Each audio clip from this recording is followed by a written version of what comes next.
Olá, seja muito bem-vindo. Hoje a gente vai mergulhar em uma das orações mais conhecidas e amadas da cristandade, a Ave Maria. Ela é muito mais do que uma sequência de palavras. É, de certa forma, um portal direto para o coração da história da nossa salvação.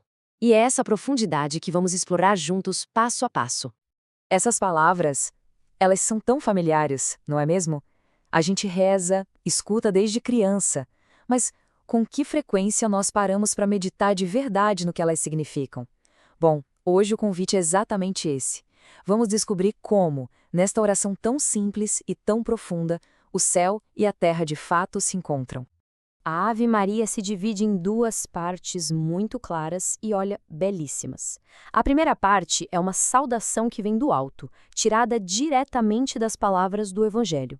Já a segunda é uma súplica que nasce aqui da terra, do coração da Igreja. É a união perfeita do louvor divino com o clamor humano. E tudo, absolutamente tudo, começa com uma única palavra: Ave. Parece uma saudação simples, né? Mas aqui acontece algo revolucionário. Pense bem, um anjo, um ser celestial, puro espírito, se inclina em reverência diante de uma mulher de carne e osso. Esse gesto, por si só, já inverte toda uma ordem e prepara o cenário para o maior de todos os mistérios, a encarnação do próprio Deus. Tá, mas por que um anjo faria isso? Por que essa reverência toda? O grande São Tomás de Aquino nos ajuda a entender com três motivos impressionantes. Primeiro, Maria supera os anjos na plenitude da graça. Segundo, e isso é incrível, na familiaridade com Deus. Os anjos o servem no céu, mas ela o carregou no próprio ventre. E por fim, o motivo que coroa tudo, sua dignidade incomparável de ser a mãe do próprio Deus. Não há nada que se compare a isso. E quando o anjo diz cheia de graça, isso não é um simples elogio do tipo como você é graciosa. Não. É uma descrição da realidade dela. É um dom de Deus que a preparou para a sua missão. E a frase seguinte já revela a fonte dessa graça toda: o Senhor é convosco. A graça de Maria não é algo dela, mas é o transbordamento da presença de Deus em sua vida. Essa presença de Deus nela era tão plena, tão completa, que São Tomás de Aquino usou uma expressão em latim lindíssima para descrevê-la: totius trinitatis nobile triclinium, ou seja, o nobre lugar de repouso da Trindade inteira.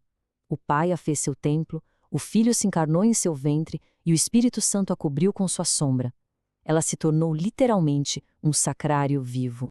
Seguindo na oração, a gente ouve a saudação de Santa Isabel: Bendita sois vós entre as mulheres. E essas palavras nos abrem as portas para um dos paralelos mais bonitos e importantes da nossa fé: o contraste direto entre Eva e Maria. É uma reversão perfeita. Onde a desobediência de Eva trouxe a maldição para o mundo e fechou as portas do paraíso, a obediência de Maria trouxe a bênção e abriu essas portas de novo para a gente. O sim de Maria desfez o nó do não de Eva, transformando a condenação em promessa de salvação para toda a humanidade. E então chegamos ao centro, ao coração pulsante de toda essa saudação. Toda a graça, toda a honra, toda a bênção que foi dada a Maria, tudo isso converge para um único ponto, para uma única pessoa, seu filho. Tudo nela aponta para Jesus, o fruto bendito que ela oferece ao mundo.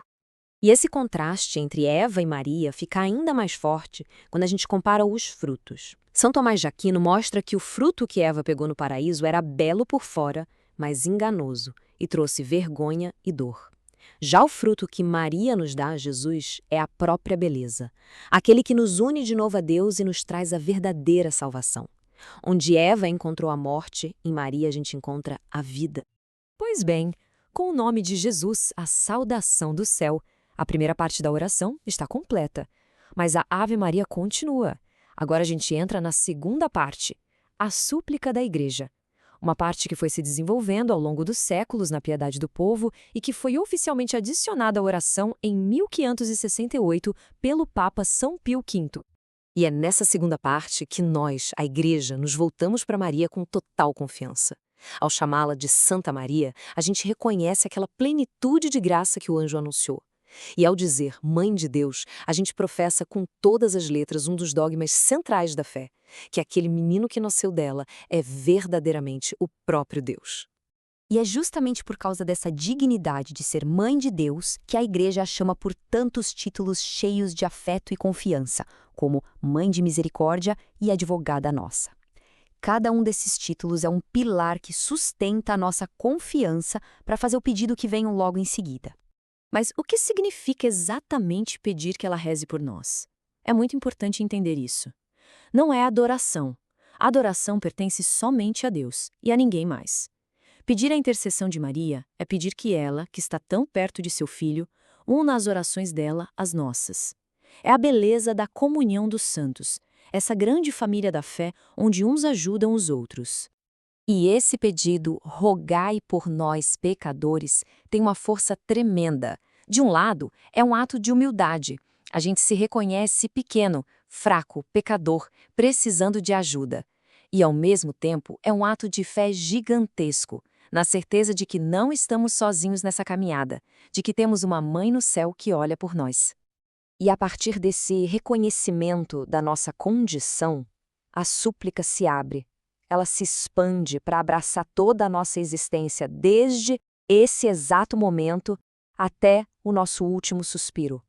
Quando a gente reza, rogai por nós agora, estamos entregando nas mãos de Deus, por meio de Maria, o nosso presente. As lutas de cada dia, as pequenas e grandes tentações, a dificuldade de fazer o bem, a nossa fragilidade, tudo isso está contido nesse agora. Já o pedido para a hora de nossa morte é talvez o maior ato de entrega que a gente pode fazer. É a súplica humilde e confiante pela presença maternal de Maria no momento mais decisivo da nossa existência. É pedir que ela esteja ao nosso lado na batalha final, nos conduzindo em segurança para os braços do Pai. E, por fim, o Amém. Essa palavra não é só um jeito de terminar a oração, um assim seja meio passivo. Não. O Amém é o nosso selo de confiança. É a gente declarando com fé: eu creio. Eu creio que essa oração feita com a mãe chega ao filho e é acolhida pelo pai. Eu confio que fui ouvido. Olhando para trás, a gente percebe que a Ave Maria é uma síntese perfeita da vida cristã. Nela, a voz do céu encontra o clamor da terra. A gente começa com um louvor, celebrando o maior ato de amor de Deus, a encarnação, e a gente termina com uma súplica, reconhecendo quem somos e confiando na ajuda da mãe que o próprio Jesus nos deu.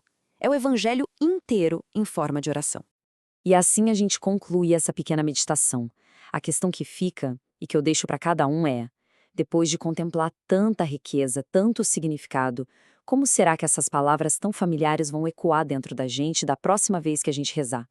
A oração vai ser a mesma, mas talvez, só talvez, o nosso coração já não seja mais.